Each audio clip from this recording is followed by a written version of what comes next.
안녕하세요. 세종제자교회 김남식 목사입니다. 오늘 요한복음 강의 시리즈 하나님 앞에서 진행하도록 하겠습니다. 오늘은 주제어는 교회의 성장입니다. 하나님 말씀 보겠습니다. 요한복음 2장 말씀을 보겠습니다. 요한복음 2장 18절에서 22절 말씀입니다. 이에 유대인들이 대답하여 예수께 말하기를 내가 이런 일을 행하니 무슨 표적을 우리에게 보이겠느냐. 예수께서 대답하여 이르시되 너희가 이 성전을 헐라 내가 4월 동안에 일으키리라. 유대인들이 이르되 이 성전은 46년 동안에 지었거늘 내가 3일 동안에 일으키겠느냐 하더라. 그러나 예수는 성전된 자기 육체를 가리켜 말씀하신 것이라. 죽은 자 가운데서 살아나신 후에야 제자들이 이 말씀하신 것을 기억하고 성경과 예수께서 하신 말씀을 믿었더라. 아멘. 1980년대입니다. 1980년대는 이제 전체적인 그 신학계의 흐름 중에서 이제 교회 성장학이라는 것이 상당히 이제 발달했습니다. 그래서 피터 와그너라든지 맥가브란이라든지 조지 헌터라든지 라일리 샬러라든지 이런 사람들이 단순한 질문을 던졌죠. 왜 저 교회는 성장하는가? 여기서 성장이라고 하는 거는 이제 근본적으로 이제 숫자적인 성장이죠. 특별히 이제 로버트 슐러가 1960년대에 개척을 하고 캘리포니아 지역에서 이제 목회를 했을 때에 그 접근 방식이 그 당시에 어떤 자동차 중심의 시대 흐름과 굉장히 이제 맞았습니다. 그래서 자동차 극장을 빌려서 이제 교회를 이제 하기 시작했죠. 그래서 사람들이 교회 성전에 나오기보다는 자동차 극장에 차에 앉아 있으면서 주파수를 맞추고 비대면 예배를 이제 드리게 된 거죠. 나중에 성전을 이제 지으면서 크리스탈 캐서더럴 처치, 캐서더럴 이렇게 붙인 거는 이제 굉장히 웅장한 그 성당 같은 교회를 지었기 때문에 크리스탈 캐서더럴 처치라고 이렇게 지었는데, 물론 이제 성도들이 교회에 들어와서 앉아서 이제 예배 드릴 수 있는 공간도 마련하고 그 반대편으로는 여전히 이제 구도자들이죠. 하나님이 살아계신 것은 알고 믿어야 되는 것은 알게 되지만 아직까지는 교회에 적극적으로 이렇게 참여하고 싶지 않은 사람들이 올 수 있도록 여전히 자동차 극장과 같은 그러한 구조를 만들어서 차에 앉아서 예배 드릴 수 있도록 이렇게 했습니다. 이렇게 하다 보니까 이제 그 숫자적으로 굉장히 폭풍 성장을 하게 됩니다. 그래서 교회 성장학자들이 왜 이 교회는 성장하는가, 왜 이 교회는 성장하지 않는가에 대한 이제 연구를 하기 시작합니다. 그 주도적인 역할은 이제 도널드 맥가브란이고 이제 그 풀러 세올로지컬 세미너리의 이제 교수로 있었던 피터 와그너라든지 맥가브란이라든지 이런 사람들을 중심으로 이제 미국 전역에 붐을 일으키게 됩니다. 조지 바나 같은 경우는 이제 그 전체적으로 마치 그 비즈니스계의 경제 지표라든지 설문조사를 하는 것처럼 교회의 성장에 대해서 아주 대대적인 설문조사를 실시해서 교회 성장학자들의 데이터를 이제 백업해주는 역할을 많이 하게 됩니다. 그래서 설문조사를 통해서 교회가 성장하는 지역, 어떤 교회, 교단, 또 특별한 어떤 교파, 또 어떤 설교 스타일, 이렇게 하다 보니까 이제 많은 그 어떤 이론적인 이제 기준들이 나타나기 시작했어요. 예를 들면 이제 피터 와그너는 이제 3P를 강조하면서 교회가 성장하려면 이제 좋은 패스터가 있어야 된다. P, 그래서 이제 패스터 할 때 P고, 또 하나는 이제 그 동네의 주변에 좋은 피플이 있어야 된다. 사람들이 있어야 된다. 그러니까 여기서 말하는 이제 피터 와그너의 좋은 사람들이라는 것은 중산층 정도의 백인들을 말하는 겁니다. 그래서 보통 이제 우리가 그 커뮤니티라고 하든지 서버브, 교회 지역을 이렇게 보면 다운타운 지역은 대부분 이제 좀 소득층이 살 수 있는, 그래서 이제 직장과 집이 가까운 그러한 이제 계층들이 살고, 서버브 지역, 즉 교회 지역은 이제 직장과 집이 멀어서 오히려 집이 조금 더 이렇게 아늑하고 숲속에 있는 이제 그런 이제 커뮤니티에서 그런 중산층들, 그래서 그런 좋은 피플들이 있는 곳, 그래서 그 근처에 있는 대형 교회에 이제 출석할 수 있는 사람들. 그래서 이제 두 번째 P가 이제 people이고, 세 번째는 이제 역시 그 자동차 문화이기 때문에 이제 좋은 파킹랏이 있어야 된다 이런 겁니다. 그래서 이제 꽤 됐습니다. 한 10년도 넘었는데 이제 LA 지역에서 대형 교회 목사님, 한인교회 목사님인데 이제 그 파킹랏 주차장 구입권의 어떤 금액 차이, 실거래가와 이제 호가가 달라서 횡령에 대한 의구심을 사서 뭐 변호사를 대동하고 뭐 강단에 올라간다든지 용역들을 한다든지 이제 그런 불미스러운 일들이 있었는데, 그만큼 이제 미국 사회에서는 이제 파킹랏이 굉장히 좀 중요하죠. 그래서 좋은 교회는 이제 비가 올 때도 차에서 내릴 때 비를 맞지 않을 수 있도록 이제 지붕이 있는 그런 통로들이 있어서 이제 아빠들은 뭐 비를 좀 맞아도 되니까 파킹랏에 가서, 그래서 미국에서 이제 교회를 하나 지으려면 이제 약 5에이커 정도는 이제 기본적으로 확보를 해야 됩니다. 약 한 5,600평 정도를 확보를 해야 이제 교회 건물과 이제 주차장 확보를 해야 이제 허가가 나게 되죠. 그래서 이제 이러한 그 이론들을 이제 나타내기 시작했습니다. 그런데 2000년대를 돌아오면서 이러한 흐름이 있었는데, 윌리엄 아브라함 같은 경우는 교회 성장주의에 대해서 강하게 80년대에 이제 비판을 하게 됩니다. 왜 비판을 하게 되냐면, 이 교회의 숫자적인 성장이 하나님이 원하시는 성장이냐라는 것이 이제 퀘스천 마크였죠. 사람이 많이 모인다고 해서 그들이 다 구원받고 그들이 다 예수 그리스도의 제자냐?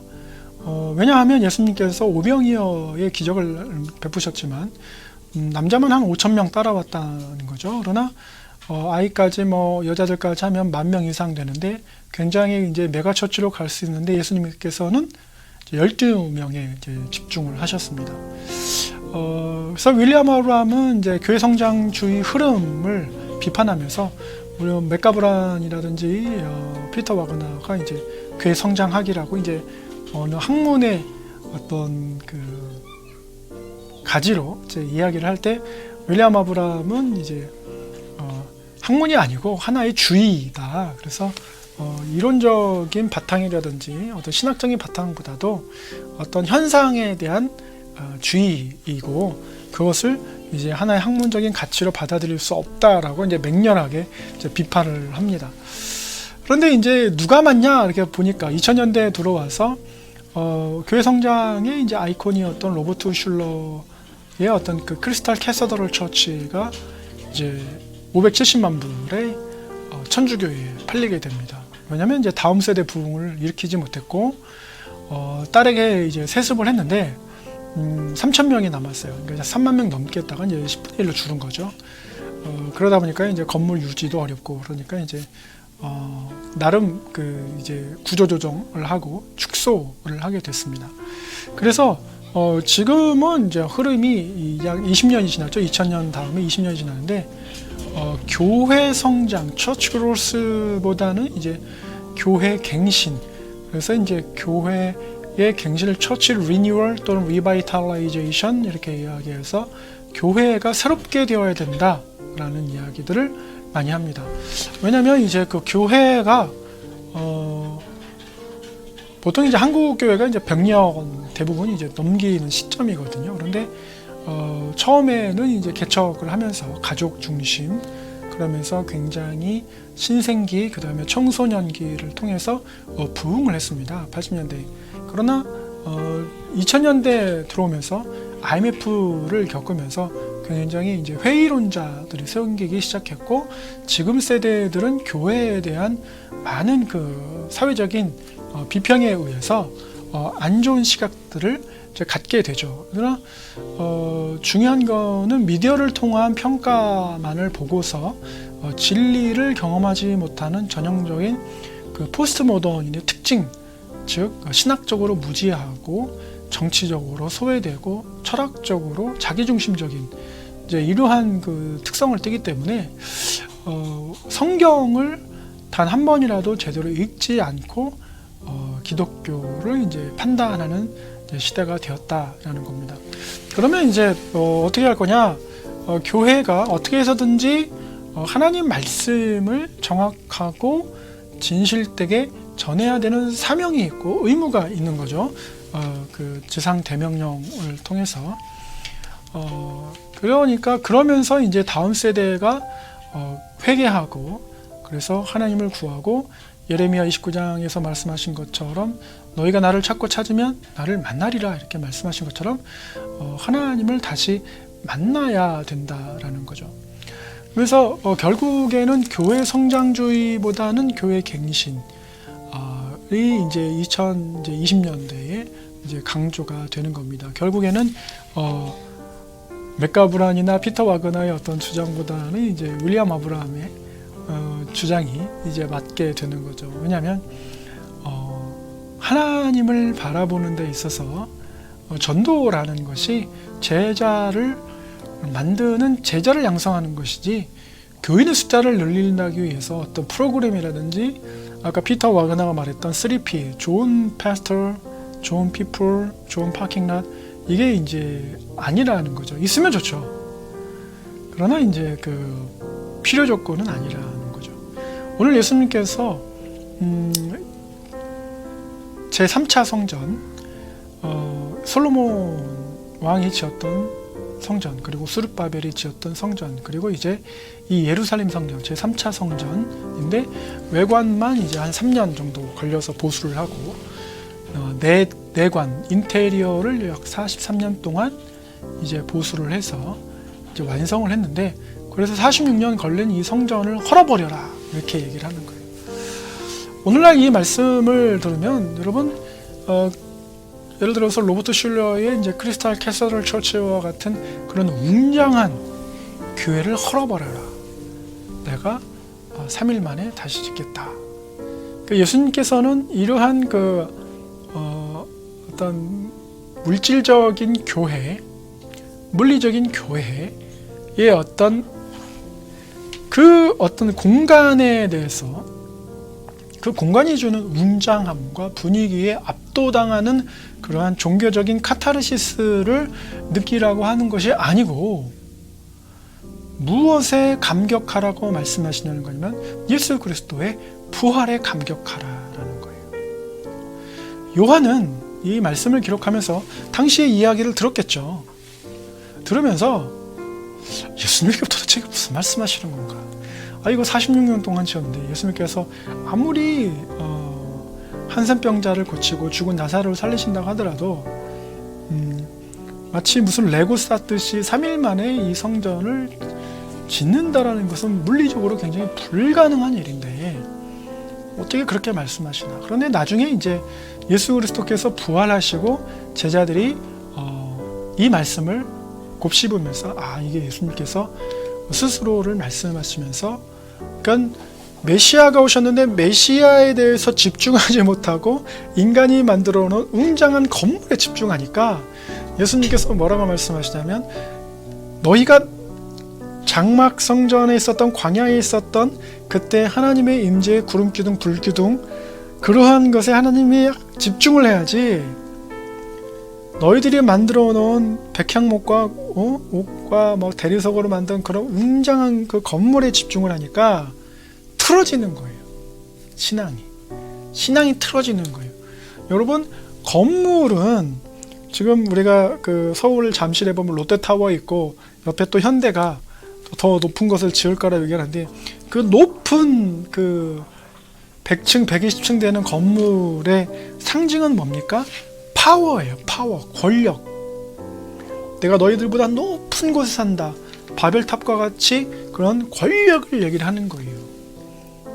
그래서 거기에 사는 사람들은 밑에 있는 사람들을 이렇게 내려다보면서 나를 경배하라라는 이제 메타포가 깔려 있는 거예요. 그러니까 예루 46년 동안 지금 이스라엘의 46년 동안 지은 건물이 어디 있겠습니까? 예루살렘 성전밖에 없죠. 그러니까 그 웅장함에 이스라엘 백성들이 압도당하는 거예요. 그러나 거기에 압도당하지 않고 뭐에 압도당해야 돼요? 예수 그리스도의 십자가와 예수 그리스도의 부활에 압도당해야 되는 거예요. 예수 그리스도께서 부활하셨는데 거기에 압도당합니까? 대제사장들과 서기관들이 제자리 시체를 훔쳐갔다고 얘기하라고 사기를 치죠. 거기에 압도당하기 시작하면 자기들은 다 어떻게 해요? 죄를 무릅쓰고 회개를 해야 되는 상황이 오니까.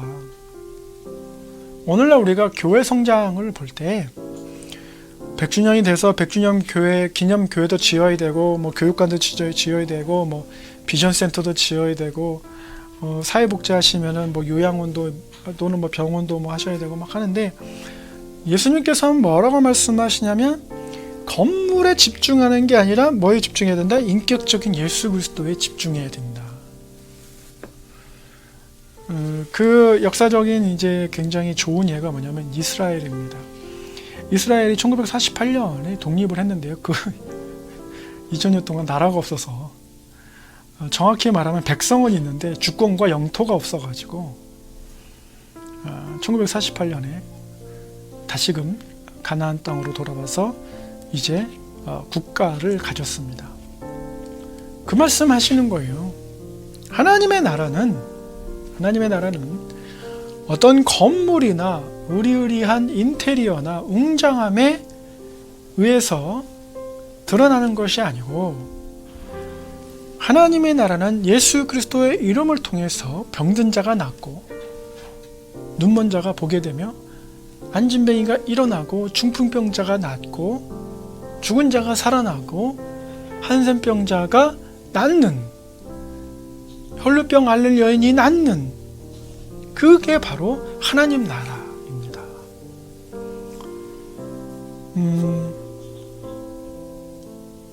우리 많은 분들이 이렇게 보면 다들 건강하신 것 같죠. 특히나 우리 40, 50대 분들 지금 굉장히 중책을 맡고 사회에서 역할을 하고 계신데, 그러다 보니까 이제 스스로 몸을 돌보실 수 없는 상황에 많이 계실 겁니다. 그러나 어느 순간 스스로 발견하게 됐을 때 이미 늦었을 수가 있어요. 물론 의사를 안 좋아하시는 분도 계시고 병원 자체를 꺼려하시는 분들도 계시지만, 의사를 통해서 갑자기 내 현상을 알게 되고 내 증상을 보게 되고 경험하게 되고, 그랬을 때 이미 늦었을 때가 있어요. 돌이킬 수 없을 때가 있어요. 그러기 전에 우리가 몸을 관리하고 건강해야 된다고 하잖아요. 신앙도 동일합니다. 우리가 예수 그리스도를 믿을 수 있을 때 믿고, 예수 그리스도의 이름을 부를 수 있을 때 부르고, 예수 그리스도의 이름을 불러서 구원받을 수 있을 때 구원을 받아야지,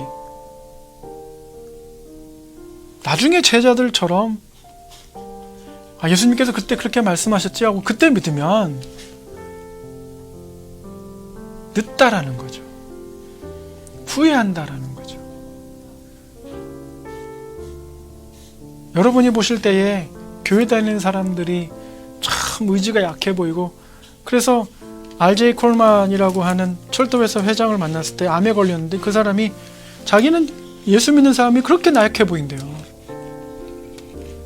자기처럼 수백만 불 써서 자기 의료팀 꾸려가지고 FDA 승인 받지 않은 약을, 임상되지 않은 약을 먹으면서 버틸 수도 있는데, 그래도 돈이 최고인데, 그 사람은 어떻게 됐습니까? 죽습니다. 죽었어요. 아무리 돈이 많아도 죽음을 피할 수는 없어요. 그런데 오늘 본문에 뭐라고 나오냐면, 46년 동안 예루살렘 성전에 지었던 예루살렘 성전에 죽은 시신을 갖다 놔 보십시오. 시신이 살아납니까? 안 살아납니다. 그런데요, 예수 그리스도는 3일 만에 어떻게 하셨습니까? 부활하셨어요. 살아나셨어요. 예수 그리스도의 이름으로 나오라 하니까는 죽었던 나사로가 살아났어요.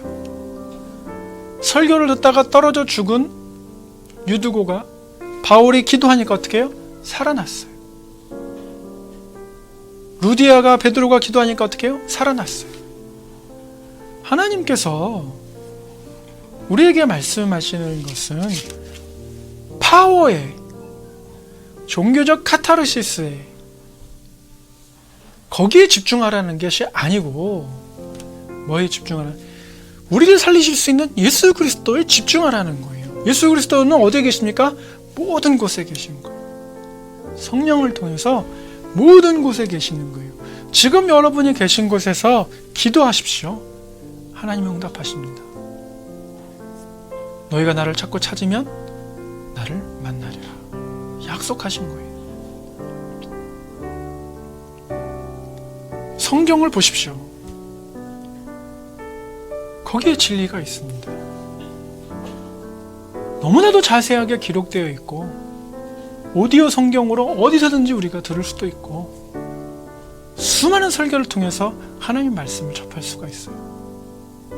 그런데도 불구하고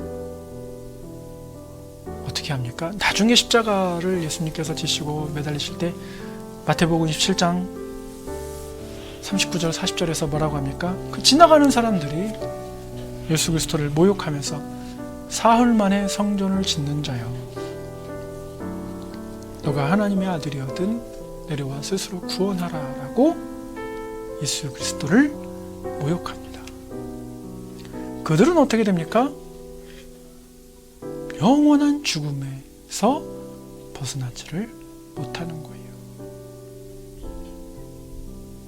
우리 10대, 20대 청년들은 보면 영원할 것 같지요? 영원할 것 같지요? 무한할 것 같지요?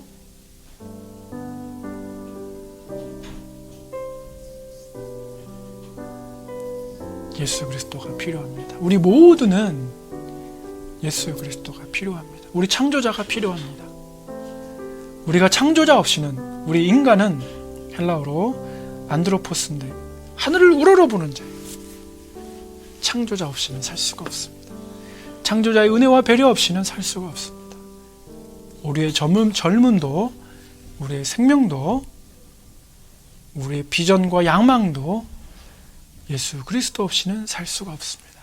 모든 것이 헛될 수밖에 없어요. 모든 부와 권력과 명예를 누렸던 솔로몬은 뭐라고 고백합니까? 헛되고 헛되니 헛되고 헛되도다 라고 이야기를 합니다. 예수 그리스도 없이는 그러한 삶을 살 수밖에 없어요. 스코티시 프레어에는 뭐라고 나오냐면, 만일 우리의 영혼이 하나님 안에서 평강을 누리면, 우리 가정이 하나님 안에서 평강을 누릴 것이고, 우리 가정이 하나님 안에서 평강을 누리면 우리 사회가 하나님 안에서 평강을 누릴 것이고, 우리 사회가 하나님 안에서 평강을 누리게 되면 우리가 사는 국가는 하나님 안에서 질서 있게 될 것이다 라고 기도합니다. 코로나 시국에 백신을 확보해야 되고, 백신 독립국이 되어야 되고, 백신 자주국이 되어야 되고, 오히려 전 세계에 건강을 선도하는 대한민국이 되어야 한다면